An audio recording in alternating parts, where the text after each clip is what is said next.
Sutra 3. Focus on what you want, not what you don't want. Thoughts that you keep are in fact orders you give to the universe, and things appear or happen in your life accordingly. The newspapers give you news and indirectly tell you what to think when you read them every morning. People need to be educated to stop giving erroneous orders in accordance with what they read or see on television. Members of the media need to be taught this as well, since they have a tendency to sensationalize. What they do not realize is that because of their sensationalism, millions of people are passing harmful orders that war is inevitable, crime is increasing, peace is impossible, terrorism will never end, etc. It is important to think correct thoughts, especially when it comes to your happiness, social life, and spiritual growth. Nothing in life comes out of the blue. Incidents in your life happen based on what orders you have passed in your thoughts. Hatred and vengeance in your life are a result of your own orders. This knowledge may come as a surprise, and there are many who would choose not to believe this and ask how they could be responsible for the negative incidents in their lives. The main reason for negative results is unconscious negative thoughts and a negative focus in life. If one focuses on what they don't want, then they will end up getting precisely that. We have already seen why you shouldn't focus on what kind of people you want to avoid in your life. Instead, focus on what kind of people you want in your life. People who help you grow spiritually, who increase your level of consciousness, and who assist your progress towards your life goals. Stop thinking, why is this person in my life? What did I do to have such kind of people around me? Why me? When will these kind of people go away? Remember, whatever negative you resist will persist. That is why the next sutra states, focus on what you want, not what you don't want. Let us understand further with the example of health. The advice given to those who are sick is that, for the disease to go away, you must be at ease. What this means is that usually, those who are sick are uneasily focusing on their sickness. Instead, they should focus on how they want to be healthy and have thoughts such as, I am connected to perfect health. I will work out. I am full of physical vitality. I will enjoy a balanced diet. The more one focuses on sickness, the more it persists. Stop passing orders such as, when will my sickness go away? What have I done to deserve this? I hope I don't get a chronic problem. Will I ever get rid of this obesity? When you say to yourself, I hope I don't get cancer, your entire focus is on cancer and not on being healthy. Such a small error in thinking can have huge consequences. People focus on what they don't want and end up attracting just that. The moment you focus on what you want and stop focusing on what you don't want, the latter begins to diminish from your life.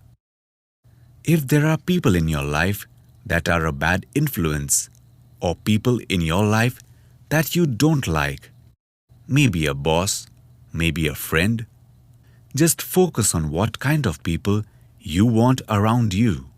Pray that, I want to be surrounded by loving and happy people in my life.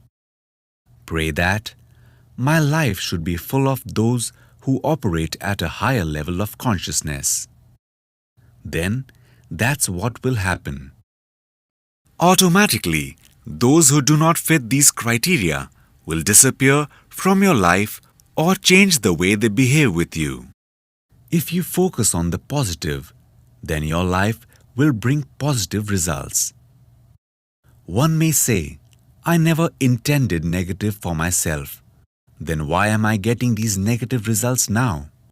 No one ever wants negative for oneself. Yet, unconsciously, one passes negative orders and does not realize it. You may not have directly thought that an accident should happen to you. But every time somebody else had an accident, you may have thought, I hope this doesn't happen to me. Your focus is on the negative, and that is also an order. The mind cannot picture the word no. If you tell the mind not to think of a monkey, it will always think of a monkey. If you tell the mind that you don't like terrorists or terrorism, the picture that gets imprinted is that of a terrorist and terrorism. Instead, focus on peace. It is important for parents to understand this rule of the mind. Hence, when a mother tells a child, "Don't bang the door," the picture that is created in the child's mind is that of banging. Instead, she should tell the child, "Please close the door gently." Positive language is essential for proper upbringing of children. Furthermore, this is not just true for children, but for everyone. Advertisers use this principle to their advantage. They say, "Don't buy this car till you test drive it." What is being imprinted in the mind of the audience is to go and buy the car. While advertisers are aware of this rule of the mind, many government bodies are completely ignorant of it. That's why you see huge billboards on the road that say, "Don't drink and drive." As a result, thousands of minds register the thought of drinking while driving. You might not be passing negative orders directly, but may still be doing so indirectly. This is a very important example. A housewife works very hard the whole day at home, harboring all day long thoughts such as, "I have to do everything. Maybe that's because I'm a woman. When I was growing, I had to do all the household chores for my mother. Now I am doing it for my husband and children. How long will this go on? Why can't someone else take up some of these chores?" Then she happens to cut her finger while preparing some food with a knife. The doctor forbids her from doing any work for the next few days until her finger is healed. If she were asked whether she desired to have her finger cut, she would emphatically deny it. But then, didn't she indirectly pass this order through her thoughts?